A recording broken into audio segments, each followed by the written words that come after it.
Christmas Eve started like any other holiday until my husband disappeared without explanation. The next morning, he came home holding a little girl, and with her, a secret that shattered our family. What happened last Christmas Eve changed me for good. It was hard for a while, but worth it in the end. I was 32 years old at the time.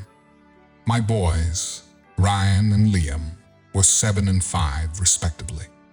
Our family life was far from perfect, but I always thought my husband, James, and I made it work.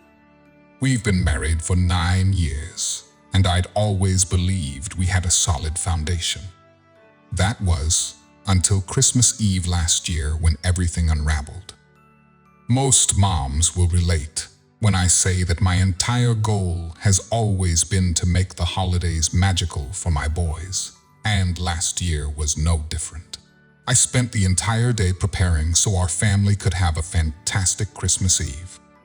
I cooked a great dinner and I made cookies for Santa. I had the best holiday movies listed and their new Christmas pajamas ready. You see, we had a tradition where the boys got ready for bed after watching some movies, and James would read them a story.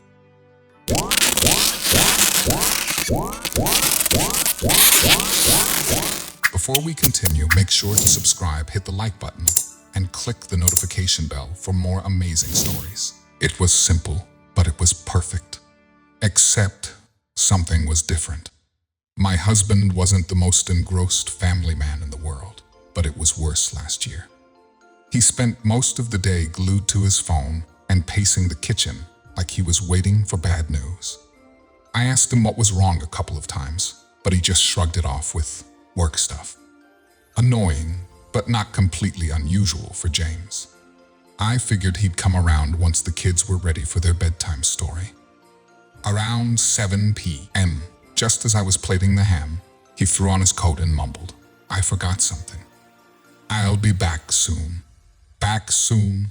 I asked, standing there with the plate of ham in my hands and an incredulous look on my face. "It's Christmas Eve, James.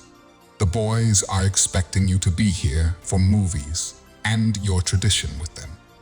"I'll be quick," he said, already halfway out the door. The boys didn't notice their dad's absence at first.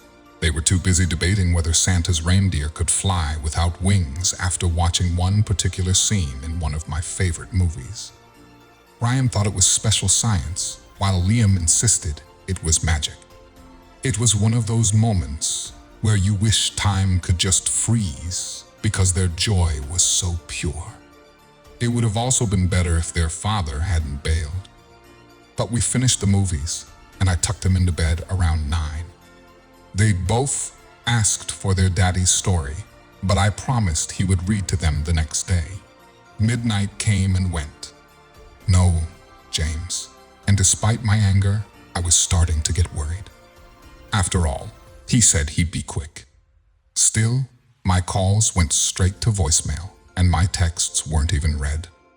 I had to put away the leftover ham, and I cleaned up my already spotless kitchen. I tidied up as I cooked to stop the anxiety from making me crazier. What if something had happened? After putting the boys' Christmas gifts under our tree, I sat on the couch and tried to focus on a random show while waiting. But I didn't know what I was waiting for, honestly. Perhaps he would walk in any minute, or the police would come by. I must have dozed off at some point, because I woke up to the sound of the front door creaking open. The clock read 6 a.m. For just a split second, I was relieved to see him alive and well. But then he stood in the doorway, looking like he'd been through a tornado. His coat was wrinkled, his hair a mess, and his eyes bloodshot. And what made me jump from the couch was the little girl in his arms. She couldn't have been more than 3, with tear-streaked cheeks and a doll clutched to her chest.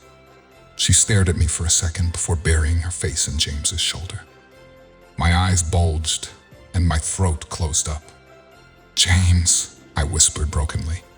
"Whose child is that?" He didn't answer right away. He walked into the living room and set the girl on the couch as if it were perfectly normal. Sorry, he mumbled. Sorry, I snapped too loudly and winced. You've been gone all night and you walk in here with a child? Explain. Now. His mouth opened, and I swear I didn't know what I would do if the word sorry came out again. But Ryan and Liam picked that moment to burst into the living room. Mommy, Daddy, can we open our presents? They yelled and ran to the tree. James' mouth closed, and he avoided my eyes to focus on the boys. Hey, guys. Merry Christmas. Sure, go open them and let Ellie join you, he said enthusiastically, pushing the little girl toward the boys. My jaw dropped when he gave her one of the boxes I'd set under the tree. We usually hid the presents for the boys in our closet until they went to bed and Santa came. How hadn't I noticed that one had no name? Oh, right. Because I'd been distracted by his absence. Was this all planned? I was seething with so many questions, but I didn't have the heart to ruin my son's Christmas morning, so I swallowed my rage. Luckily, the boys didn't notice anything was wrong, although I could feel Liam's curious eyes going back and forth between the girl, his dad, and me. Still, I plastered on a fake smile and tried to act like everything was normal. The little girl pulled out a pink teddy bear from the gift box and got distracted. My sons were also excited with their toys, so I grabbed my husband's arm and dragged him to the kitchen. Start talking, I said, crossing my arms. Who is she? He sighed, rubbing his face like he was the one having a hard day. As I said before, her name is Ellie, he said. She's my daughter. Your what? I asked, outraged. My daughter, he repeated, quieter this time. Her mom, Clara, died 2 days ago. I had no other choice. Clara has a sister, Erin, who couldn't take the girl in. No one else stepped up, so Ellie's going to live with us for a while. Excuse me? I'm sorry, Nora, but she's my daughter, and I know it'll take some time, but I know you'll love her too.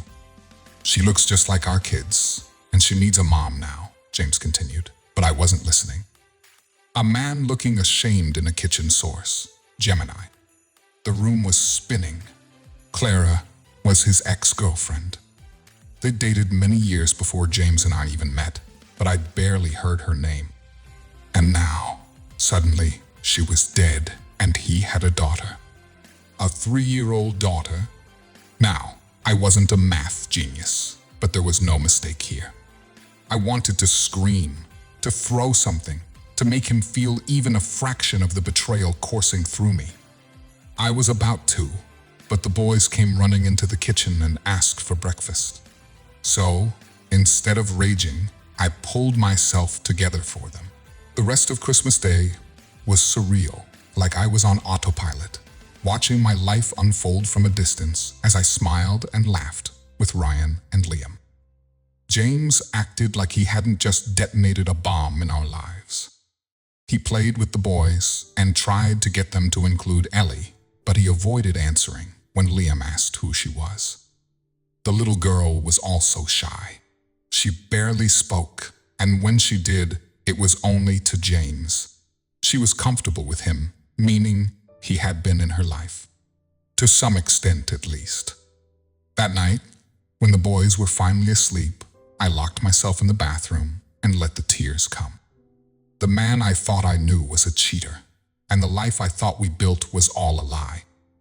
While I could understand bringing his child here after the death of her mother, I couldn't fathom his audacity. He thought I would just become a mother to his affair child, that nothing would happen after this revelation. Another woman, perhaps a better woman, would do it, but not me. The week between Christmas and New Year's, I worked on my plan.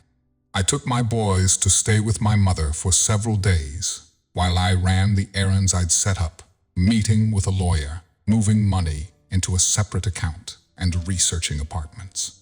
One late afternoon, I got home and heard James in the shower. Ellie was sleeping in our bed, and I didn't care because this gave me a chance to snoop through James' phone. I never did that before. In his phone, plain as day, was all the evidence I needed of his infidelity. My lawyer had asked me to find them. I also saw Aaron's contact number and saved it on my phone. I went out again for a couple more errands, then called Aaron from the car. I explained who I was and what I needed to know. To my surprise, Aaron was shocked. Apparently, James hadn't told anyone he was married with 2 boys. He and Claire had such an on and off relationship that I just didn't care about them until Ellie was born, Aaron explained. But James wasn't in Ellie's life much, although that girl loved him. Listen, I sighed. I just need to know if it's true that you couldn't take the girl in. What? He told you I couldn't take my Ellie? Aaron asked, even more shocked. I can't believe this. He came to my house after missing my sister's funeral, no less, and made a huge fuss about taking his daughter to keep a bit of Clara's memory. We didn't know what to do, and he's her father, so we let him. It looked like my husband had lied to everyone. Okay, Aaron, I stopped her rant. I have a plan. By New Year's Day, everything I'd planned had been set into motion. I even lied and started treating Ellie better. So much so that James thought I'd forgiven him and would become the girl's mother. He even asked me to watch her while he went out for some last-minute shopping. That was perfect. I packed up my things and the boys' belongings. I left my soon-to-be ex-husband a letter on the kitchen counter. James, I won't let you drag me or our sons down with you. I'm divorcing you and going for full custody. Even Ellie deserves better than you, too. I'm dropping her off at her aunt's, and I doubt you'll be able to see her after all your lies. Don't contact me unless it's through my lawyer. I hope you enjoy trying to clean up your mess. Binding bonds through beautiful tales. Thank you for watching.